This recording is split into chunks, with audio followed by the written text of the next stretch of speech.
Bonjour à tous et à toutes et bienvenue dans cette session de récap Reinvent pour l'industrie média, divertissement et jeux. Je m'appelle Irina Olenikova, je suis Senior Solutions Architect AWS et je m'occupe des clients médias en France. Et donc aujourd'hui, je suis accompagnée de mon collègue Karim Savag, Senior Technical Account Manager. Et donc Reinvent 2024 a été un événement marquant avec plus de 100 annonces de nouveaux services et produits. Et donc aujourd'hui, nous voyons apparaître des outils qui accélèrent la création de contenu et permettent une personnalisation plus poussée. Non seulement pour les médias traditionnels, mais également pour le développement de jeux et les expériences interactives. De nouvelles fonctionnalités permettent d'améliorer le ciblage d'audience et d'effectuer des analyses plus sophistiquées, essentielles à la fois pour les stratégies de diffusion multimédia et de monétisation des jeux. Il est important de noter que certaines innovations permettent également d'offrir une qualité et une fiabilité de streaming supérieure au profit à la fois de contenus multimédia et des services des jeux dans le cloud. Et donc du coup, dans ce webinaire, nous examinerons de plus près les annonces spécifiques et les plus pertinentes pour l'industrie média, divertissement et jeux. Et pour un petit bonus, nous partagerons également des sessions clients les plus remarquables qui montrent comment les leaders de l'industrie exploitent ces innovations. Et du coup, on va commencer par ces stories. Et donc, sans plus attendre, je passe la parole à Karim qui va nous partager le cas d'usage de Prime Video. Merci Irina, bonjour à tous et bienvenue. Alors pour le premier retour d'expérience qu'on voulait vous partager, c'est celui de Prime Video. Nous avons eu l'occasion d'avoir le vice-président de Prime Video, Gérard Medioni, qui a expliqué le besoin de pouvoir créer des résumés narratifs des saisons pour chaque sortie d'une nouvelle saison. Donc ils ont besoin de récapituler ce qui s'est passé avant afin de faire rappeler aux téléspectateurs les événements et ainsi suivre le fil de la série. Donc pour travailler ce résumé, donc il fallait mettre en place des efforts, ça peut prendre des semaines, et ils ont pu le faire d'une façon automatique et rapide avec Amazon Nova. Comment ils ont procédé? Donc en 3 étapes. Ils ont pris le contenu de la saison 2 qui est constitué de 10 épisodes de 7 heures de contenu. Amazon Nova Pro va analyser ce contenu-là, pouvoir le comprendre d'une façon approfondie et va générer un texte, un synopsis des faits de la saison précédente. Puis la deuxième étape consiste à ajouter de la voix sur ce contenu-là. Donc c'est pas uniquement du texte vers voix, il faut rajouter de la tonation, il faudrait rajouter de l'émotion et du ton. Et ensuite, la troisième étape qui consiste à pouvoir réaliser le montage. Pour chaque mot-clé de ce résumé, donc il y aura plusieurs clips et extraits de la saison qui vont être proposés et là, on pourra choisir l'extrait qui vient afin de pouvoir synchroniser le contenu. Alors, un autre cas d'usage qui est très intéressant, c'est celui de Sky, qui ont réussi à faire une transformation majeure de leur production sportive dans le cloud.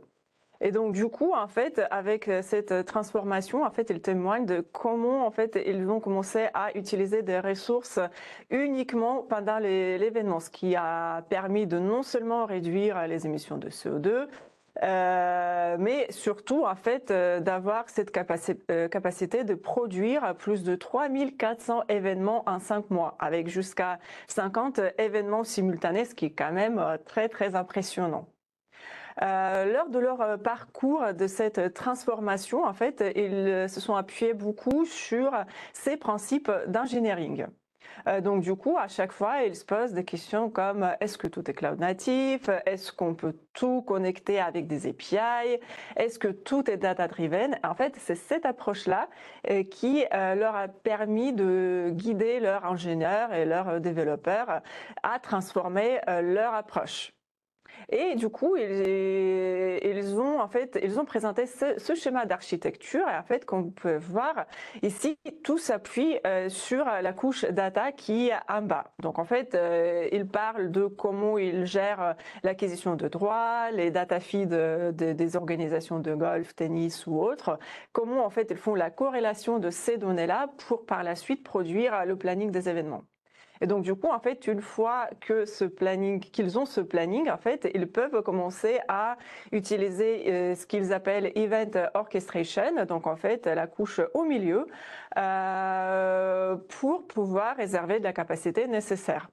Et du coup, le jour J, il commence à déployer tout l'écosystème nécessaire, donc à la fois pour Live Cloud Production ou alors pour visio mixing ou audio, etc.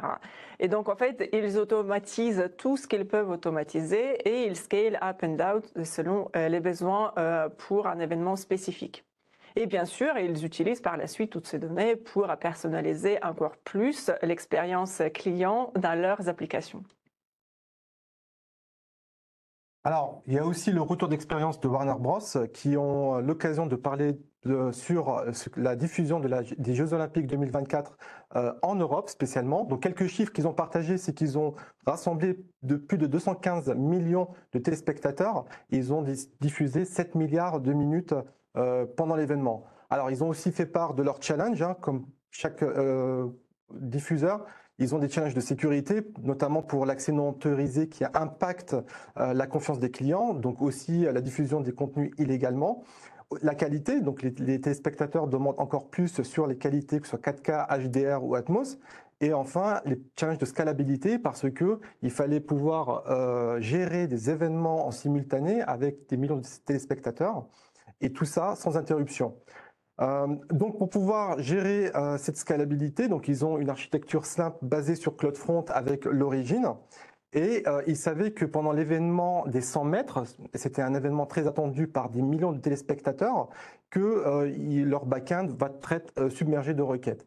Donc, même si les Regional Edge Cache sont bien présents pour protéger l'origine, malgré ça, des requêtes vont continuer à atteindre l'origine et ainsi, il y a la probabilité de deux Regional Edge Cache puissent solliciter le même contenu, le même objet dans l'origine et qui peut être un problème de disponibilité. Pour cela, pour répondre à ce challenge-là, ils ont pris le Regional Edge Cache le plus proche de l'origine afin qu'il soit l'Origin Shield et ainsi tous les Regional Edge Cache puissent communiquer directement avec l'Origin Shield qui lui a l'exclusivité de communiquer avec l'origine. Donc on réduit le nombre de requêtes et on améliore la performance parce qu'il y a une connexion permanente entre l'origine et l'Origin Shield pour pouvoir garantir cette performance. Alors, un autre cas d'usage, en fait, un autre témoignage qui peut être très intéressant, surtout pour clients qui s'intéressent à comment scaler pendant la diffusion des événements sportifs.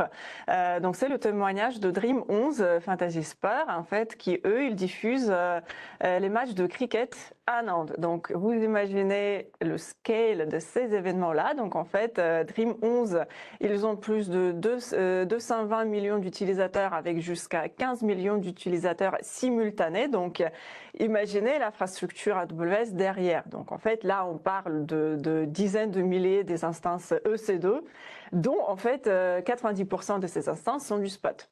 Ensuite, des dizaines de clusters Aurora ou RDS ou Elasticache. Et alors, bien sûr, en fait, ils font face à plusieurs challenges. Donc, en fait, d'abord, ils font le témoignage de comment ils ont mis en place un système de prédiction et de scaling automatique qu'ils ont nommé Scaler. Et en fait, ce qui est intéressant ici, dans ce système de prédiction, ils utilisent du coup les algorithmes de machine learning pour prédire le comportement des utilisateurs dans les prochains 15 à 30 minutes. Et donc, ils s'appuient sur ça pour scaler leur infrastructure. Et ça marche très, très bien. En fait, ça fait plus de 2 ans qu'ils utilisent ce système. Ensuite, ils parlent aussi de leur système leaderboard en temps réel, en fait. Et donc là, ils utilisent des services comme Kafka ou alors Kinesis. Et ensuite, en fait, ils montrent comment ils ont mis en place un système de personnalisation en temps réel. Et en fait, ce qui est plutôt bluffant dans cette session, ils font un vrai dive deep dans le challenge de scale. Donc, en fait, ils parlent surtout de mécanismes de back pressure ou circuit breaker, les setups actifs-passifs ou alors le sharding. Donc, vraiment, en fait, je vous invite à regarder cette session. Elle est très intéressante. Alors pendant le Ré20, on a aussi eu la présence d'un client français qui est Canal+. On a eu Stéphane Baumier, le CTO du groupe Canal+, qui a expliqué les challenges et comment ils ont adopté l'IA au sein du groupe. Donc pour cela, ils ont une stratégie de mettre en place l'IA Factory. Donc c'est quoi? C'est une usine fait maison. Donc il fallait accompagner leurs équipes pour pouvoir les former en intelligence artificielle et ainsi pour pouvoir produire des cas d'usage. Notamment, on peut citer trois. Le premier, c'est le monitoring de l'égalité des genres. Donc, il faudrait évaluer l'équilibre femmes-hommes, que ce soit dans les séries ou bien dans les films ou les documentaires, notamment. Et ils ont utilisé des technologies telles que Amazon Recognition pour l'analyse de l'image de la vidéo pour identifier hommes ou femmes. Et pour l'audio, ils ont utilisé une boîte à outils qui s'appelle In-Speech Segmenter pour pouvoir segmenter et identifier l'identification par genre. Le deuxième cas d'usage, ils ont mis en place un chatbot pour pouvoir améliorer la relation client. Donc, ils ont tout simplement vectorisé la base de données du support afin de pouvoir automatiser les réponses et ainsi améliorer la satisfaction client. Donc, c'est une technologie qui est basée sur Amazon Bedrock, DynamoDB, Kinesis OpenSearch. Et aussi, ils ont l'ambition de pouvoir rajouter d'autres problématiques sur les set-top box des téléviseurs. Donc, ils n'ont rien à faire à part vectoriser les bases de données. Et enfin, le contenu intelligent. Donc, ils ont plein de contenus. Ils souhaitent générer des métadonnées, pardon, pour pouvoir cibler les publicités. Et donc, ils ont développé une solution avec Bedrock qui va permettre de pouvoir analyser les scènes d'un film. Par exemple, on a une voiture qui circule dans une route et qui s'arrête dans un feu rouge. Et grâce à ça, donc, on pourra générer des données avec la marque de la voiture, par exemple, et l'environnement, et pouvoir cibler la publicité avec la marque et pouvoir les positionner dans la publicité. C'est vrai que c'est toujours impressionnant de voir nos clients français en fait sur scène à reInvent, Ouais. et j'espère que cette tradition va continuer l'année prochaine. Et sinon, je passe à un autre cas d'usage, cette fois-ci de PGA Tour, qui témoigne sur comment ils ont mis en place des commentaires live dans le golf. Donc en fait, ils avaient quelques prérequisites bien sûr pour ça. Donc en fait, les données affichées devaient être pertinentes pour les fans. Et bien sûr, les informations affichées devaient être 100% accurate, et ils ne voulaient pas juste avoir ce concept de chatbot traditionnel. Et du coup, en fait, ils ont utilisé Amazon Bedrock, qui leur a permis déjà d'avoir ce choix de modèles LLM différents. Donc, en fait, ils ont pu choisir un modèle LLM qui leur convient le mieux. Et donc, du coup, ça leur a permis de créer des commentaires automatiques et pertinents et contextuels. Et en fait, ils s'appuient également sur Amazon Bedrock Guardrails, justement, pour vérifier la pertinence des commentaires. Et par la suite, ça leur a permis d'avoir des publications automatiques dans la plupart des cas avec une révision humaine minimale. Alors, il y avait aussi la présence de la Formule 1 qui était présente. Donc, pour rappel, la Formule 1 est partenaire AWS depuis 2018 pour la transformation vers le cloud. Ce partenariat a été renouvelé en 2022 pour l'accélération et pour la nouvelle ère d'innovation du sport mécanique. Donc, vous allez voir dans cette session, il parle vraiment d'innovation, comment la Formule 1 a doublé le budget d'innovation pour pouvoir vraiment répondre aux enjeux qui font face, notamment l'expérience des fans, parce que aujourd'hui la Formule 1, qu'on le veuille, c'est très technique, il y a vraiment un jargon, un vocabulaire technique auquel on ne peut pas comprendre, et grâce aux outils et technologies mis en place, ça permet de faciliter l'engagement. Par exemple, là, pour pouvoir suivre ce qui se passe dans un circuit, donc il y a 20 pilotes, il y a un circuit de 7 km, il est complètement difficile à la production pour pouvoir suivre en temps réel les événements, contrairement au football. Là, on a un stade avec un ballon. Donc, ce qu'ils ont fait, c'est qu'ils ont développé un outil qui permet de remonter en temps réel ce qui se passe dans le circuit. Donc, on a les capteurs qui sont des capteurs qui équipent les voitures, qui collectent ces données-là, qui sont ingérés au système et ils sont normalisés à travers des clusters ECS, notre service conteneur, et pouvoir les afficher dans un outil qu'on voit ici, un extrait, avec des événements en temps réel. Donc, ils ont fait une petite démo de cet outil-là auquel on peut voir sur la session. Et sinon, je passe à la prochaine session, cette fois-ci de Associated Press, donc agent de presse, qui parle de comment ils ont modernisé leur architecture de la media supply chain en adoptant une approche serverless et multi-région. Donc en fait, ils parlent de leur parcours de migration de leur media supply chain dans le cloud. Ils ont commencé par juste en fait migrer la media supply chain sur les instances EC2. Après, ils ont compris que c'était pas vraiment optimisé au niveau des coûts et donc c'est comme ça qu'ils sont venus vers cette approche serverless et vers cette architecture que vous voyez sur cette slide. Et ensuite, elles ont décidé d'adopter l'approche multi-région. Donc, en fait, ici, cette partie est hyper intéressante parce qu'en fait, il y avait bien sûr, en fait, avec des architectures multi-régions, il y a des challenges qui viennent avec. Et la société de presse, ils parlent de comment ils ont pu résoudre ces challenges. Donc, par exemple, si on parle de leur application S3 native, donc ça correspondait pas trop à leur SLA à eux, donc ils ont mis en place une réplication eux-mêmes au niveau de leurs applications. Ou alors comment ils ont supprimé les dépendances de control plane des services AWS. Donc franchement, une session assez bluffante, donc je vous invite à la regarder. Et cette session du coup conclut notre section de témoignages clients au reInvent. Et donc là, on va passer aux annonces les plus pertinentes pendant reInvent 2024 et on va commencer par Edge Services. Merci Irina. Alors effectivement, pour les Edge Services, on a 4 annonces à vous partager les plus impactants. La première avec l'annonce de VPC Origin, auquel vous avez désormais la possibilité d'avoir vos Application Load Balancer, vos Network Load Balancer et vos instances EC2 dans un sous-réseau privé. Et qui est accessible uniquement via CloudFront et ça permet simplement de sécuriser nativement vos applications web. Alors que auparavant, donc il fallait configurer l'origine dans un sous-réseau public et mettre en place des mécanismes de sécurité et pour pouvoir sécuriser. Donc grâce à cette fonctionnalité, on va réduire les efforts des équipes pour pouvoir protéger l'origine et ainsi sécuriser l'origine. La deuxième annonce, c'est concernant l'Anycast IP7. Alors, désormais, on introduit des adresses IP statiques Anycast, donc en fait, ce sont des adresses IP dédiées qu'on va vous fournir afin de pouvoir vous connecter à tous les périphériques CloudFront.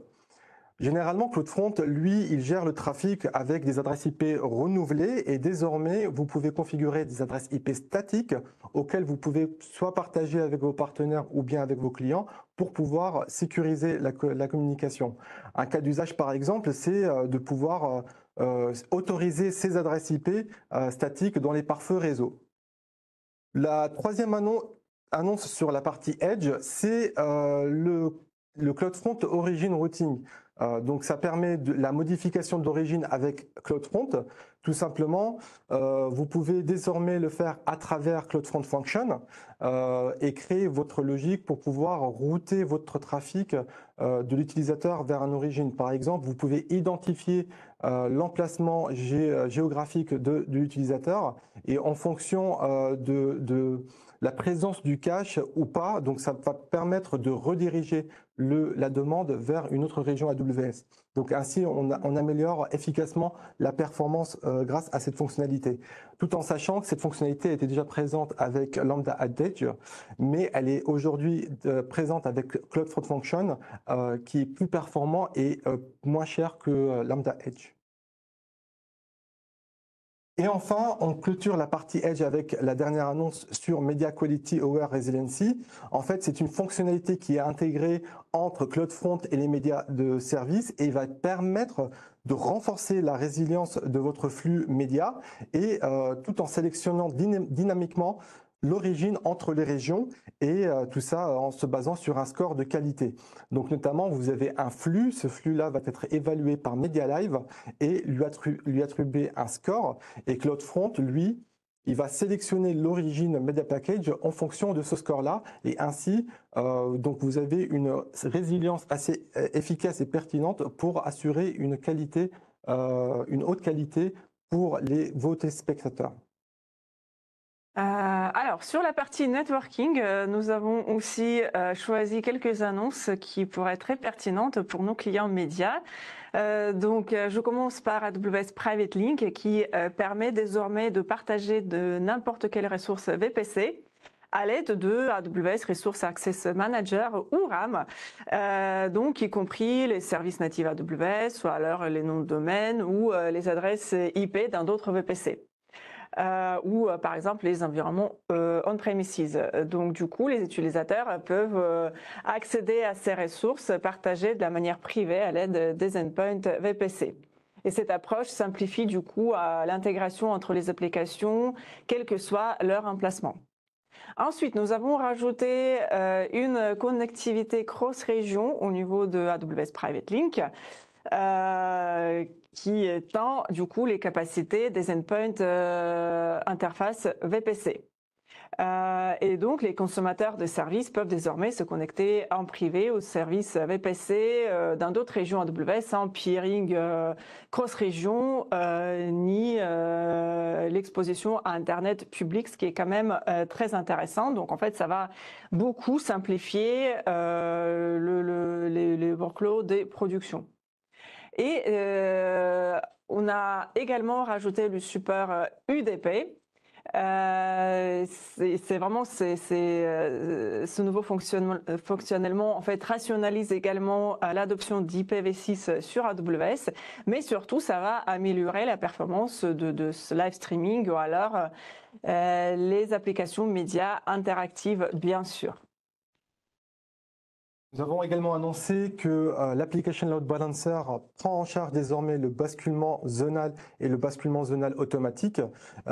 Et ça va permettre de renforcer la résilience de vos applications. Alors, avec le basculement zonal, vous pouvez, en cas de défaillance ou panne ou applicatif ou de problème de déploiement, vous pouvez automatiquement configurer le basculement vers une autre zone. Le basculement zonal automatique, lui, c'est automatique en cas de défaillance d'une zone de disponibilité de AWS, donc le bascule se fait automatique vers une autre région. AZ, pardon.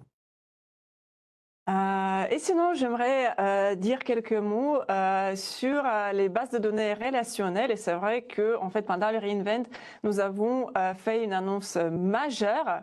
Donc, on a annoncé un service Amazon Aurora DSQL, donc une nouvelle base de données SQL distribuée serverless avec une haute disponibilité active-active. Donc Aurora DSQL vous permet de créer des applications avec une scalabilité pratiquement illimitée, la plus haute disponibilité et la gestion d'infrastructure qui est quasiment à zéro. Donc du coup, cette nouvelle base de données s'adapte automatiquement à votre demande en fait de workload, sans partitioning supplémentaire ni sans la mise à niveau de vos instances derrière. Donc du coup, son architecture distribuée active-active est conçue pour une disponibilité de 99,99% sur une seule région ou alors 99,999% avec le déploiement multi-région. Donc aujourd'hui, Aurora DSQL est compatible avec Postgre et disponible en preview dans les régions de Virginie du Nord, Ohio ou alors Oregon. Et j'espère que ça va arriver en Europe prochainement. Alors sur la partie compute, on vous a choisi deux fonctionnalités qui vont vous permettre de mieux vous préparer pour les événements à venir. La première, c'est sur Elastic Load Balancer. Donc maintenant, là, il y a une nouvelle fonctionnalité qui permet de vous permettre de faire des réservations d'unités de capacité qu'on appelle LCU pour Load Balancer Capacity Unit, que ce soit pour les Application Load Balancer ou bien les Network Load Balancer. Et ça va vous permettre de définir d'une façon proactive le minimal garanti pour vos Load Balancers et ainsi vous préparer au pic des événements. Et c'est extrêmement utile pour les événements tels que les événements de diffusion, les ventes de billets ou bien les lancements de nouveaux produits. Alors au niveau de la facturation, elle est très simple. Vous payez uniquement ce que vous avez réservé et bien sûr toute utilisation qui est au-delà de cette capacité. Et la deuxième fonctionnalité pour bien vous préparer aux événements, on a annoncé une nouvelle fonctionnalité pour Amazon EC2 On Demand Capacity Reservation. Déjà à la base, cette fonctionnalité permet de faire des réservations de capacité EC2, mais elle était disponible uniquement en temps réel, ou bien voilà, donc le client doit à l'avance pouvoir payer pour un service auquel il sera pratiquement utilisé un peu plus tard. Donc là, vous avez désormais 120 jours à l'avance où vous pouvez faire des réservations et ainsi choisir le type d'instance qui vous convient pour vos projets. Donc voilà pour la partie compute et on passe à la partie conteneur. Donc oui, pour la partie container, nous avons également quelques annonces qui pourront surtout intéresser nos clients qui utilisent EKS pour leurs applications front. Donc nous avons annoncé Amazon EKS Automode. Donc c'est une nouvelle fonctionnalité qui permet d'automatiser la gestion de clusters Kubernetes pour le compute, stockage ou alors le réseau. Et de l'autre côté, nous avons annoncé Amazon EKS Hybrid Node, donc par exemple, qui permet d'unifier la gestion de Kubernetes dans les environnements cloud, mais également on-premises, tout en profitant de la scalabilité de services EKS dans le cloud. Donc par exemple, pour nos clients qui ont des MAM, Mediaset Manager, en mode hybride. Donc, vous pouvez très bien désormais utiliser Amazon EKS Hybrid Node. Pour la partie stockage, notez une fonctionnalité qui va améliorer la performance de vos applications avec l'annonce du support du S3 Express One Zone, donc qui est une classe de stockage qui est supportée par le point de montage pour Amazon S3. Alors, le cache peut être partagé par plusieurs instances. Donc, vous avez votre point de montage Amazon S3 qui va utiliser Express One Zone en tant que cache pour réduire la latence. Et ainsi, vous pouvez, une fois que les objets sont mis en cache, en lecture, donc la performance va être améliorée jusqu'à 7 fois plus que le Amazon S3 standard. Donc ça, c'est idéal pour les applications qui lisent d'une manière répétée des millions de petites images à partir de plusieurs instances. La taille de l'objet peut atteindre 1 méga, donc ce qui est vraiment important sur S3 Express One Zone. Pour la partie analytique, nous avons fait une annonce sur Advanced Clean Room qui désormais supporte les jeux de données provenant de clouds multiples et de sources de données multiples.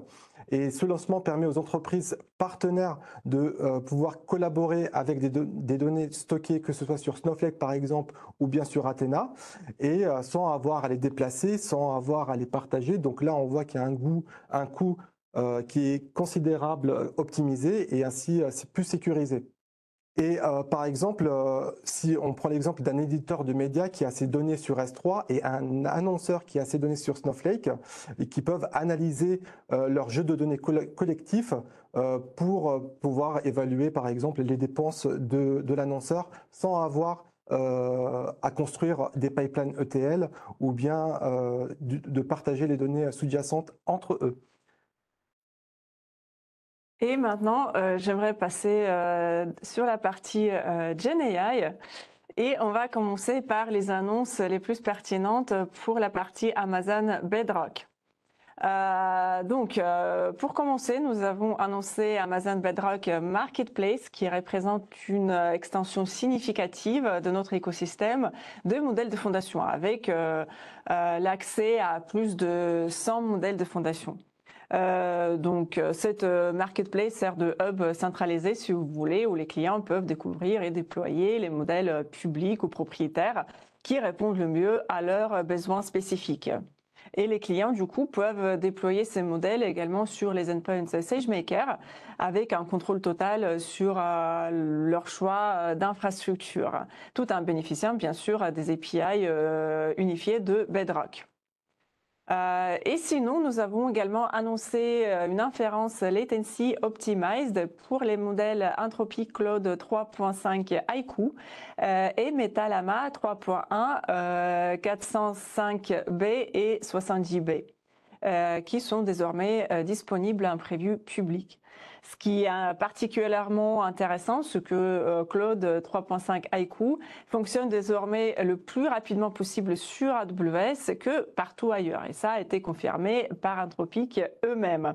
Et de même, les modèles de Llama atteignent des vitesses de pointe par rapport aux autres fournisseurs cloud.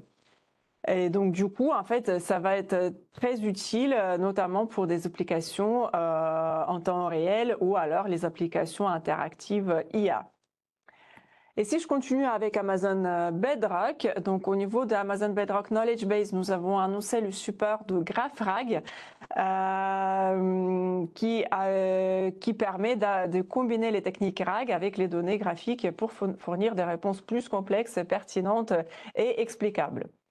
Donc cette nouvelle fonctionnalité exploite Amazon Neptune Analytics pour identifier automatiquement les entités et leurs relations dans les documents dans les knowledge base. Donc par exemple, une application de voyage pourrait répondre à une requête de type quelle serait la destination familiale balnéaire accessible à un vol direct avec des bons restaurants de fruits de mer, en utilisant les relations graphiques pour fournir les réponses hautement personnalisées. Et donc, les développeurs peuvent activer cette fonctionnalité en choisissant Amazon Neptune Analytics comme Vector Store. Et sinon, nous avons également annoncé le support de processing de data multimodal avec les knowledge base d'Amazon Bedrock qui permet de processer le texte, les images, les graphes, les diagrammes et les tables et fournir du coup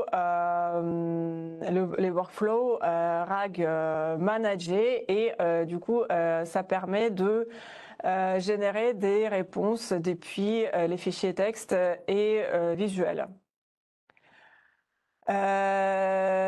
Et du coup, j'aimerais aussi dire quelques mots sur Amazon Bedrock Data Automation. Ça, c'est une nouvelle fonctionnalité révolutionnaire d'Amazon Bedrock qui est accessible aujourd'hui à mode preview dans la région Oregon et qui permet aux développeurs d'automatiser la génération d'informations exploitables à partir de contenus multimodal non structurés, notamment les fichiers, les documents, les images, les vidéos ou alors les fichiers audio. Donc, par exemple, si on prend les fichiers vidéo, Amazon Bedrock Data Automation nous permet de générer les résumés de chaque scène, d'identifier le contenu sensible, extraire le texte qui apparaît dans la vidéo ou alors classifier le contenu en se basant sur les brands et les logos. Et de plus, Bedrock Data Automation s'intègre avec des knowledge bases, ce qui facilite la génération d'informations utiles. Et quelques mots sur Amazon Bedrock Guardrail qui prend désormais en charge la détection de toxicité multimodale pour le contenu image. Donc, cette nouvelle fonctionnalité, disponible également en preview public, permet aux clients d'appliquer les filtres de contenu aux données images en détectant et filtrant les contenus indésirables tels que la haine, la violence, les insultes, etc. Et donc, grâce à cette amélioration, Amazon Bedrock Guardrails fournit une solution unifiée pour filtrer les données textuelles et images avec les seuils configurables. Alors, on continue pour la partie IA générative, auquel on a annoncé Amazon Nova, qui est notre suite de modèles fondation spécialement conçue pour l'industrie de médias et du divertissement.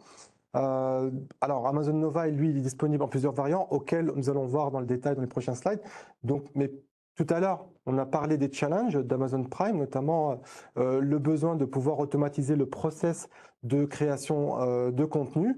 Donc parmi ces challenges-là, on rajoute l'archivage auquel il est toujours actuellement difficile à la production de pouvoir rechercher des clips courtes, par exemple. Ils sont difficiles à maintenir et notamment peuvent faire l'objet d'erreurs humaines. Pareil pour la génération de contenu, qui est un processus chronophage pour le storyboard, pour la prévisualisation et pour le montage des moments forts, par exemple. Et pour cela, Amazon Nova aide énormément pour pouvoir répondre à ces challenges-là. Et ces modèles de fondation Amazon Nova, ils sont plusieurs types qu'on voit sur le prochain slide. Alors, ces modèles, ils sont rapides, ils sont efficients en termes de coût, ils sont 75% moins chers que les autres modèles. Ils sont conçus pour une utilisation simple et qui s'intègre, qui est intuitive avec l'ensemble de vos données. Il est disponible avec plus de 200 langues qui sont supportées et il est sécurisé by design. Bien sûr, il est intégré avec Bedrock, donc si vous avez besoin de l'utiliser, vous pouvez le retrouver à travers la console sur Bedrock. Alors, sur la partie gauche de votre écran, comme vous pouvez le voir, donc on a Amazon Nova qui est composé de modèles de compréhension. Aujourd'hui, on a annoncé 4. Donc pour ces modèles-là, ils acceptent du texte, des images, des vidéos, et en sortie, ils vont générer du texte. Pour les deux autres modèles qu'on trouve juste à droite, qui sont des modèles de génération de contenu créatif, avec Amazon Nova Canvas et Amazon Nova Reel, donc eux, ils vont avoir comme entrée du texte et de l'image et pouvoir générer des images et des vidéos. Alors, pour les 5 modèles de fondation, en partant de la gauche, nous avons notre premier modèle qui est le moins coûteux et qui est textuel avec Amazon Nova Micro. Lui qui est à très faible coût et un cas d'usage, il permet de classifier du contenu ou de faire de la synthèse. Le deuxième modèle qui est Amazon Nova Lite, qui est un modèle multimodal et lui qui est moins coûteux et ultra rapide pour les tâches légères. Donc il est capable d'analyser du contenu nativement des documents qui contiennent des images et des graphiques. Donc il peut comprendre ces contenus, peut les traduire et vous donner en sortie du texte ou bien une synthèse par rapport aux images ou graphiques que vous avez communiqués. Enfin, avec Amazon Nova Pro, qui est aussi notre modèle multimodal, lui, il est performant et offre une meilleure combinaison entre la précision, la vitesse et le coût. Et comme cas d'usage, il permet d'extraire des métadonnées des vidéos. Nous avons aussi fait l'annonce d'Amazon Premier. C'est notre modèle fondamental de compréhension multimodale et il sera disponible très prochainement. Enfin, sur la partie droite, nous avons nos modèles de contenu de génération créative avec Amazon Nova Canvas qui est un générateur d'images, lui qui va permettre de créer des images de haute qualité à partir de prompts. Donc vous n'avez qu'à tout simplement taper ce que vous souhaitez obtenir, décrire une scène et elle sera représentée en images. Et aussi avec Amazon Nova Reel, qui est lui qui est générateur de vidéos et qui est capable de produire des vidéos qui sont aujourd'hui limitées à 6 secondes et qu'on va annoncer prochainement avec une durée un peu plus importante. Donc ce que je vous propose, c'est d'entrer un peu plus dans le détail sur les 2 derniers modèles, parce que ce qui intéresse un peu plus le secteur média. Alors pour Amazon Nova Canvas, comme on l'a dit, c'est un générateur d'images. Parmi ses fonctionnalités, il permet de générer des images à partir de prompts textuels. Donc comme je le disais, vous pouvez décrire une scène ou ce que vous souhaitez et il sera généré que ce soit pour les storyboards ou bien des concepts artistiques. Il permet l'édition automatique, donc vous pouvez générer des images d'autre qualité à partir en utilisant des prompts textuels, donc des images existantes, donc vous pouvez notamment les modifier et ça simplifie le processus de post-production. Aussi, une troisième fonctionnalité, c'est l'in-painting et l'out-painting qui permet de supprimer ou de remplacer des objets dans une image. La variation d'image et la personnalisation instantanée. Donc, vous pouvez générer jusqu'à 5 variations d'une image simultanée. et le conditionnement de l'image et la suppression du derrière-plan. Grâce aux techniques d'IA avancées comme le ControlNet, vous pouvez contrôler précisément la segmentation d'images et de palettes de couleurs, ce qui permet de garantir la cohérence de la marque à travers divers actifs visuels. Et on a annoncé comme fonctionnalité le filigrane et la modération de contenu. Lui, c'est une fonctionnalité qui permet la traçabilité et aide à détecter ou supprimer des contenus potentiellement nuisibles. Et enfin, le C2PA, la corrélation pour la provenance et l'authenticité de contenu. Par défaut, les méthodes données sont générées, sont ajoutées aux images générées et améliorent le suivi de la provenance et la gestion de droits. Enfin, pour Amazon Reel, qui est notre générateur de vidéos, donc 3 principales fonctionnalités, donc du texte vers la vidéo, tout simplement à travers des prompts, vous pouvez générer une vidéo, ce qui peut vraiment révolutionner votre flux de travail de storyboard ou de prévisualisation. La deuxième fonctionnalité, c'est l'image vers vidéo. Donc, vous ne pouvez pas que rajouter du texte, vous pouvez aussi ajouter des images et avoir en sortie une vidéo en composition de cette image. Et enfin, le contrôle du mouvement de la caméra. Avec Nova Reel, vous pouvez avoir la capacité avancée de pouvoir contrôler des mouvements de la caméra et tout simplement à travers des prompts textuels, vous pouvez contrôler précisément le mouvement de la caméra. Voilà concernant les fonctionnalités et principalement pour les services. Et donc j'espère que vous avez trouvé cette session utile. J'espère que les histoires, les retours d'expérience, vous avez trouvé ça inspirant. Je vous remercie encore une fois pour votre disponibilité et je prends 2 secondes pour vous demander de remplir l'enquête de satisfaction qui se trouve en face de votre écran, que ce soit en scannant le QR code ou bien à travers le lien qui est généré. Donc votre feedback est vraiment important pour nous, pour pouvoir comprendre qu'est-ce qu'on peut apporter de plus pour vous vraiment simplifier votre quotidien. Et donc on a encore quelques minutes pour pouvoir recevoir vos questions s'il y en a, et ce sera avec plaisir. Oh, on me dit à l'oreillette qu'on n'a pas de questions, mais dans tous les cas, vous avez nos adresses mail, donc n'hésitez pas à nous prendre contact avec nous si vous avez besoin de plus d'informations. On reste à votre disposition. Merci. Je vous remercie et à bientôt. À bientôt.